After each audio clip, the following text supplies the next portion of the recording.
Baxın, burada düz və sıx sözlərinə aid bir sıra söz yazmışam. Niyə məhz bunları yazmışam?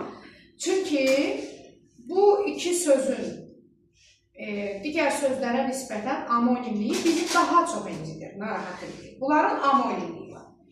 Bizdə bilirsiniz ki, bütün mövzularda aktiv olan isim, sifət, feildir.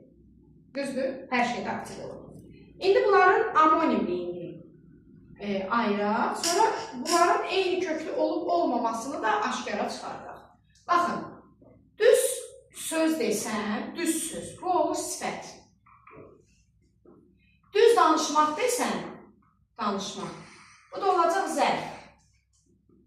Bir də deyirəm ki, bu düzdə dayanmışam, yəni düzənlikdə. Bu da olacaq, yox, isim bu düzdə, bu düzənlikdə mənasında dayanmışam. Sonra kitabları yerinə düz desəm, feil olacaq. O düz bizim evin qarşısında dayandı, o da ədat olacaq. Deməli, bu düzün amonimliyidir. Amma bizim ən çox işlətdiyimiz bax budur, bir də feildir. Sifət feil. Niyə? Ona görə ki, zərf onsuz da nitq hissələri içərisində aktiv deyil. Ədatın da burada rolu olmayacaq, çünki söhbət eyni köklükdən gedir. Aydındır?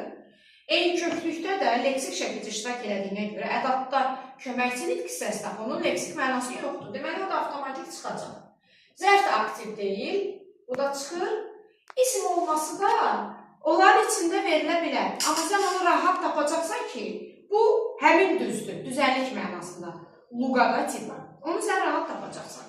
Sənin tapa bilmədiyin sifətdir, bir də feildir. Eləcə də sıx sözündə həmin şeydir. Sıx meşə desəm, sifət olur. Nə isə sıxmaq, limonu sıxmaq desəm, o da olur feil. Burada rahatdır. Sifət və feil. Deməli, biz bunlarda ayırmalıyıq ki, hansı sifətdir, hansının kökü sifətdir, hansının kökü feildir. Aydın oldu? İndi bunu yaddaşa